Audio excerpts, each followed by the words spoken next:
Good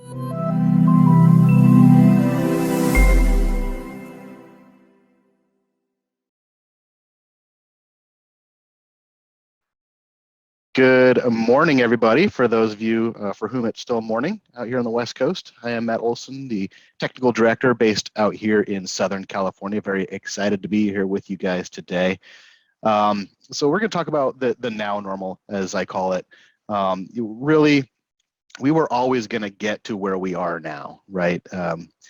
Teams and Zoom existed before the pandemic happened. High-flex classrooms were being deployed before the pandemic happened. And acceptance of remote workers, frankly, was starting to happen, not a super rapid pace, but it was happening before the pandemic. And of course, when organizations were forced to evolve overnight, the tools that had the easiest uptake won the day. And incidentally, Crestron introduced its first soft codec-based system over 8 years ago, which was based on the Microsoft Lync platform, which became Skype for Business, which became Teams. So we've been doing this for 8 years as a technology eternity, really, and Crestron was uniquely positioned to service the needs of the now normal as things changed. And as organizations have spent the last year deliberating what the future was going to look like, right? We've all kind of been there.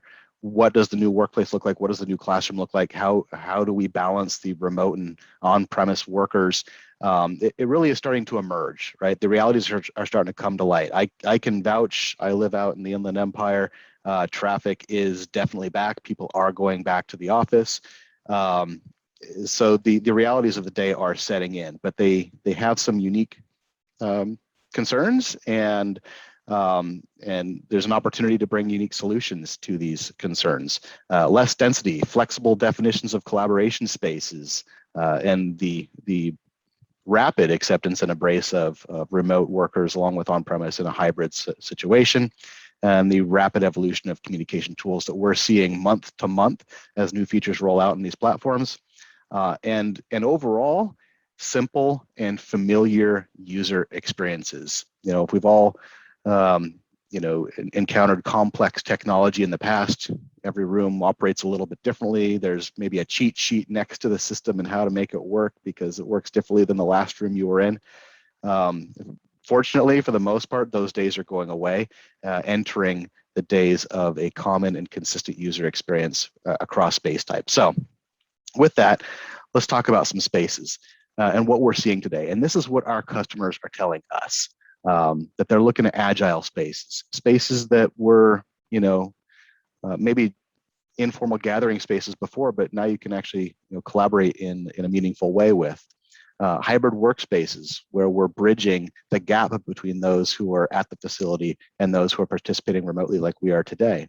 And high flex education, which is kind of the same thing, except in the classroom space. I don't want to say they're exactly the same thing, high flex and hybrid workspaces, but they all operate on the same theme. And that is, how do we create an equitable experience between those who are in the space and those who are not in the space? So that's going to kind of be an overriding theme today. So agile spaces, this could be anything from a cafeteria with a display on the wall that was previously just showing digital signage, to an informal gathering space with some, informal furniture. But it's so easy to add some smarts and technology to these spaces today to make them usable, right? To make them a collaboration space at any given time. Walk up, connect them wirelessly, and now they're a presentation space. So think about whiteboards all over the office. I know that when I'm in the office and we've got some ideas we got to hash out, we just walk up to the nearest whiteboard and start hashing it out, or the nearest air media and share the content so we can show the other folks what we're talking about without huddling around a little tiny screen. So this is becoming more and more commonplace throughout the workplace and education space. And we've got the technology that supports it. And we'll talk about all the technologies that support these in a moment. Hybrid workspaces, maybe this cubicle doesn't belong to a specific individual anymore. Maybe this tabletop doesn't belong to a specific individual, or this office doesn't belong to a specific individual anymore. Instead, we're doing more with less. and scheduling these spaces and sharing these spaces so that I can accommodate part-time rotations of employees or students in and out of the facility. That transcends to high-flex education as well. You know, many of you may have seen our case study on USC. They got a crystal ball, you know, well before the pandemic hit. They converted 250 rooms into high-flex Zoom spaces because they saw a future where there was going to be equal remote participation and in-classroom participation. And they also applied some of these Agile Workspace ideas throughout their campus as well to create spontaneous collaboration wherever these student work groups may be gathering. So it has been around, but the pace has certainly accelerated recently.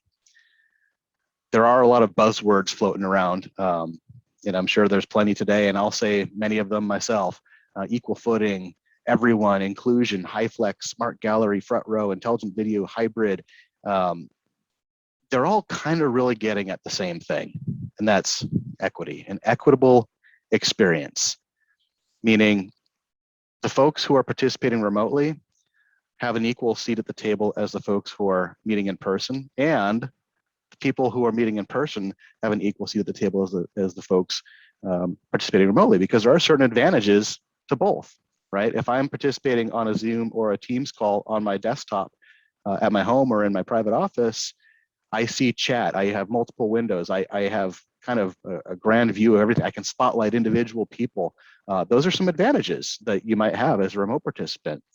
But folks in the room have a specific advantage too, and that is they're there, right? They're speaking across from each other. They see each other in life size, whereas they might see the far end remote participants in a little tiny window down in the pip in the corner. So this is being addressed. Not only are our partners at Zoom and Microsoft and our camera manufacturing partners thinking about these things, we're definitely thinking about these things too. And other key points of the now normal: audio remains most critical. You have to have a solution that picks up the participants so that they're clear and intelligible to every participant in the collaboration, right? Folks don't turn on their video, you can still have a call. Folks don't turn on their mic and everyone says, hey, we can't hear you, unmute, right? So we know audio is king. So all of our solutions really do focus on that, whether it's getting microphones out in front of the participants or, you know, size selecting the solution to right for the room, to make sure the audio first and foremost is reinforced as best as possible. The video conferencing is normalized and required. I don't know a person at all that hasn't participated in some sort of Zoom or FaceTime or Teams or WebEx or whatever the case may be over the past 18 months. You know, every grandma, you know, not to put down grandmas because they're pretty technologically savvy these days, but everyone, literally everyone has participated on these in these technologies in the last 18 months. It's become democratized. So it's now normal, it's recognized, it's just a part of the job now. Video, adding into audio, gives us that social presence that we're looking for. So we're going to talk about a little bit later in this presentation some tools that are being brought to fore that really reinforce a virtual presence in these collaborations. And moreover, participant equity is driving most of this innovation, whether consciously or not. You know, if it's just like, I can't hear the guy at the far end of the table, right? That is something we recognize. We may not call it participant equity, but really that's what it is, right? You're now at a disadvantage being where you are versus the people in the room because you can't hear that person at the far end of the table. So whether you call it equity or not, that's really what's driving these conversations, and we are keenly aware of these things, and it's really driving our innovation as well. So let's talk through some of the solutions for today's now normal workplace. First, scheduling, right? We have to schedule these spaces and maybe more tightly, more methodically than ever. You know, maybe we schedule in cleaning times after certain gatherings, but scheduling is a critical component, more so than ever. This has been one of our biggest growth categories over the last 2 years for very good reason, right? We want to make best use of the real estate investment, and we want to make sure that we're fostering the greatest efficiency of the day. Folks not searching rooms endlessly for a place to gather. They can book it, they can reserve it, right? It's like showing up to the restaurant without a reservation versus having a reservation. It's certainly a much smoother experience if you've got the place reserved. So in this image that I'm showing you now, this is a typical workday experience. Worker enters the workplace looking for a place to meet. Look for the green. Those are the available spaces. Very simple, high visibility signs indicating that these spaces are available. I can see that phone booth is taken, so I'm not going to bother with that one. Right? So just at a very basic level, very low tech, right? No one had to book anything. I'm just walking in looking for a place to gather. I look for the green. Easy as that. Go to the green. I can walk up to that panel and book it right away. What if I walk up to a room that's already booked? It's going to be red. Easy, right? Move on. But what if that room was booked and no one shows up? Common thing, right? Maybe it's an ongoing project gathering weekly, and the project finishes, but it's still hanging out in the calendar, so this room stays booked with no one in it. So when paired with our occupancy sensor, and this is a direct pairing, right? I don't need any other background servers or middleware or anything to make this work. Crestron occupancy on the network, PoE, directly paired with the scheduling panel. If the meeting goes, 5 minutes, 10 minutes, whatever interval is defined without detecting people, it tells this touch panel, hey, look, no one showed up. And then the touch panel has the smarts to go ahead and release that room back to inventory. We call it a decline for no show. So we decline that invitation on the calendar, gets released on the calendar and on the panel in front of you, and becomes available for folks the rest of the day. Now that it's available, people can walk up and book it right away. Tap on that plus button, select an end time for my meeting, reserve it. And not only did it get reserved on this panel, it also reflects on the calendar that it has been reserved as well. We talked a little bit about some of those high visibility signs. We've got a number of options. They are, we call engravable. Very simply, they can have text, numbers, letters, whatever you have them, or fully customized images, which is pretty easy to do, right? So if you want to enforce branding or reinforce branding with these high visibility signs, very easy to do. They power right off the scheduling panel that's outside the room. No real additional wiring other than the USB cable that goes between the sign and the touchscreen. Pretty cool. And what I described so far using our Crestron Direct scheduling, that's using what we call the scheduling project that's preloaded to those scheduling panels.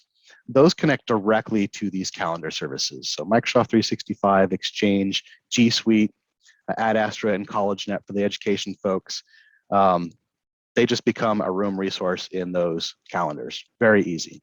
But we also support all of these other applications running on these panels. So maybe it's a Teams room and you want to have the Teams scheduling interface outside the room. No problem. Put it in Microsoft Teams scheduling mode. Same with Zoom, right? Very easy to do, or any of these other scheduling platforms. They're all preloaded. You just simply select the mode that these panels need to be in. Now we're in the room.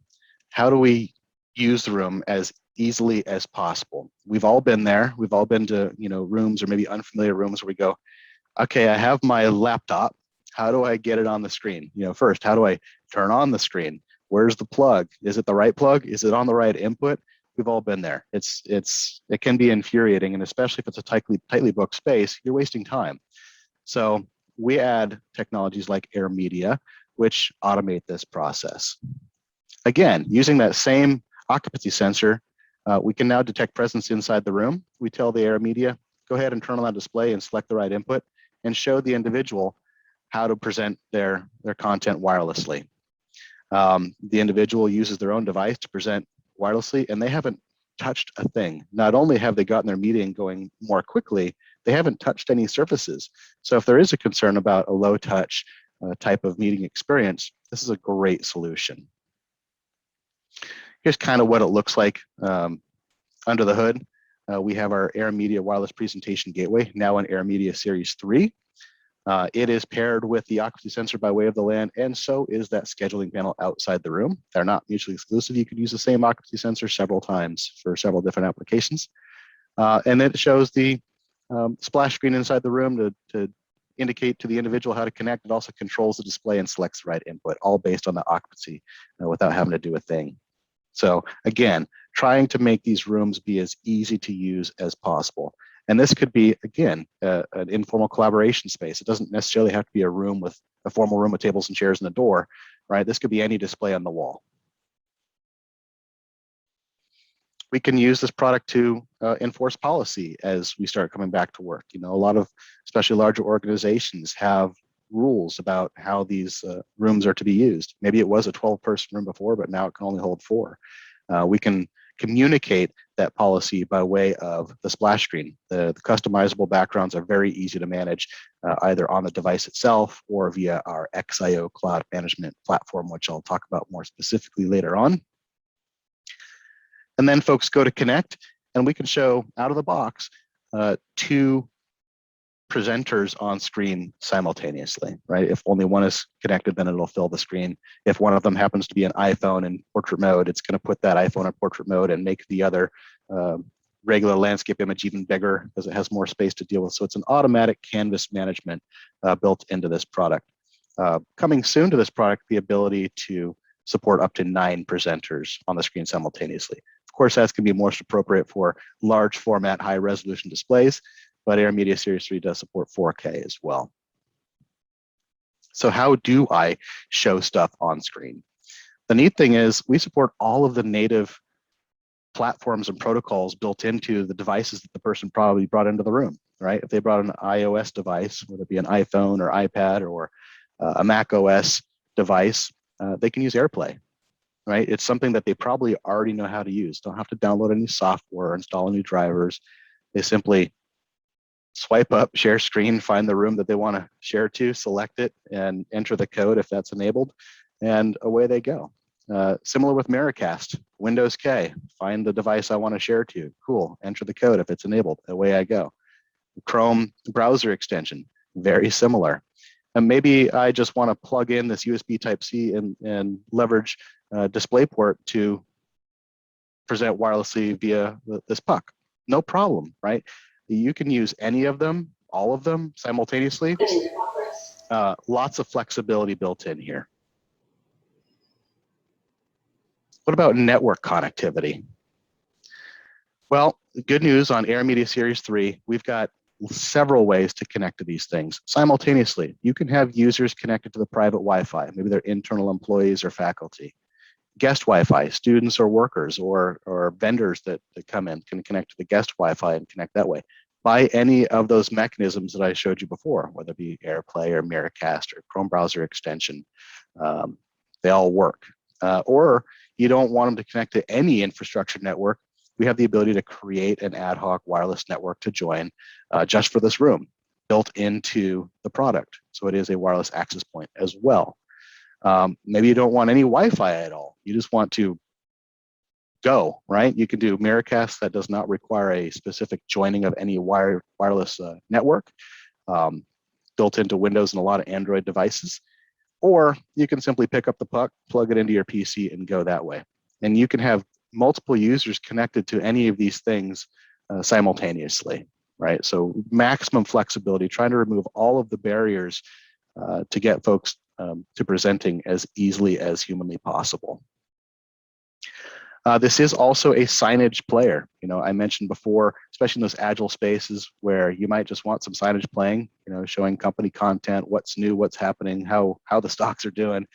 And then they become a collaboration space simply by connecting by any of these methods I showed you here. Very easy to do. Crestron Flex has easily and hands down been the most popular product that we have to offer in the last 18 months, right? It's been very clear to organizations that they need a UC strategy. Maybe they didn't have one before the pandemic because it wasn't as critical. Everyone developed a UC strategy practically overnight or over a weekend in 2020, in spring of 2020. So as such, there's been a wide recognition that we're going to need a mechanism to connect these physical spaces with other physical spaces, via collaboration, unified communications, or bring in remote participants, or both, right? So enter Crestron Flex.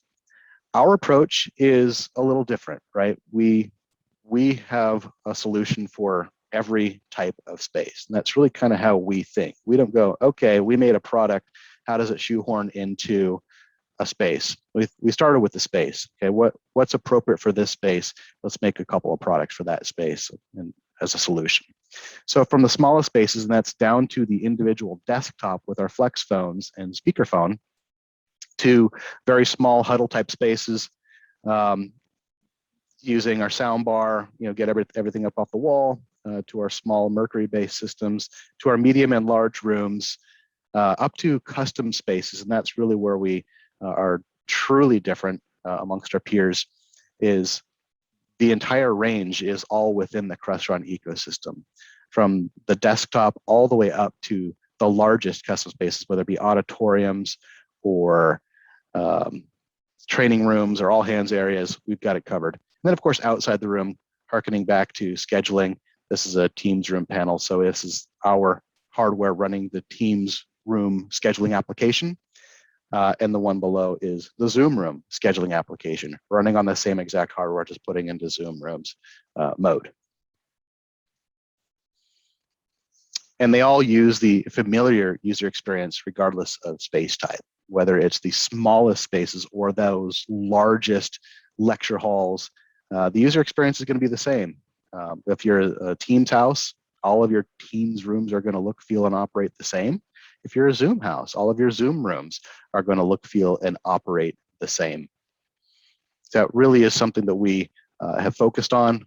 We want these to be as easy to use as humanly possible, leverage automation where possible. And today, a higher focus on equity in presence. So if I am a remote participant, generally speaking, previously, I'd have seen this image on the left, right? Maybe I can see what's going on with the facial expressions and body language of the people in the back. Maybe I can't, depending on the camera. But today and going forward, you're going to start seeing a lot more discussion about intelligent cameras and their abilities to break out participants in a group setting and individualize them to everyone on the call. So now everyone is participating in the call on an equal footing. And bottom line is, in-room capabilities define remote worker experience and stakeholder equity. And in some ways, how well the in-room participants enjoy an equitable experience too, for things like chat as well, which are all things that you're going to be seeing in the next couple months. Speaking of which, I highly recommend that you go ahead and sign up for this webinar on October 7th. You can sign up at crestron.com. We'll be joined by our partners at Jabra and Hudley to talk about this subject specifically, and you'll hear some exciting solution announcements at that time. Kind of tying this all up with a bow is Crestron Xio Cloud. We have all of these individual solutions to meet the needs of various spaces. We've got the digital workplace and Flex. We've got the content distribution, whether it be NVX or DM or Air Media, and all of our enabling technologies, all wrapped up in a bow with Crestron Xio Cloud. And Xio Cloud is your total estate management cloud-based software that you can access and manage from anywhere in the world.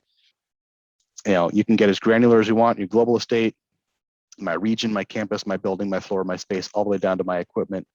We have customers that have hundreds and hundreds and hundreds of rooms under management in Xio Cloud. Fantastic tool. A little snippet of, this is a real snippet from my Xio Cloud tenant. And you really do effortlessly deploy hundreds of rooms with Xio Cloud. You can remotely assist from anywhere in the world. Here I am looking at an actual scheduling panel. It's showing me exactly what's on that scheduling panel, and more, I can take control of that scheduling panel or any other panel. Maybe it's a a Teams room, I can take control of that Teams room, or a Zoom room, I can take control of that Zoom room and assist the folks in the room directly. And I don't have to be on site. So again, better facilitation of this hybrid workforce that's sometimes on site, sometimes not. It doesn't matter where they sit now, right? If I'm on site, I use this tool. If I'm off site, I use this tool. Doesn't matter. And proactive alerts to be aware of issues before your users are, right? Instead of reacting to the crisis in the meeting room, you can know when rooms are having problems. If the USB camera came unplugged or the speaker came unplugged, you can get alerts on those things. Your at-a-glance dashboard to see what's going on. How are these rooms being utilized? How is the technology being utilized? How do I make intelligent technology and space planning decisions in the future? Well, having some data showing how folks have used this technology up to this time can certainly help inform those decisions. Matt, thank you so much for this, and I'm so sorry to have to cut you short. Clearly, these are very dynamic systems that give us tons of information, and I know many of us would love to learn more, which is why your contact information is going to be displayed on the screen in just a moment. Sorry to interrupt, but we do have a question. What if an agency uses Teams internally but utilizes Teams or Zoom externally when hybrid meetings happen? That's a great question. So a couple of different things. We have the ability to support bring your own device. So I can bring my laptop with whatever meeting platform it is, whether it's Zoom or WebEx or GoToMeeting or Google Meet, I don't care. Plug in that laptop to the system, and now all of the great room peripherals, those intelligent cameras with smart speakers and microphones, are routed to that laptop. So the room becomes whatever platform was plugged in. Number two, the other way to do it is by way of direct guest join between platforms. Zoom, WebEx, and Teams have all agreed to allow direct guest join from the others on their system. So I can join a Zoom call in a Teams room.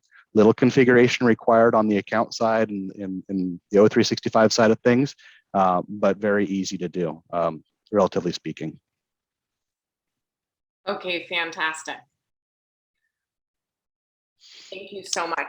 This sure. If I could make one more point on this slide, because it is the last one, those alerts available via text, via email, and now direct ServiceNow integration to automatically open a ticket and automatically close those tickets when the alert condition is no longer present. So very cool stuff. Really appreciate the time. Thank you, Lightworks, for the invitation today. If there's any last minute questions, I'm happy to answer them.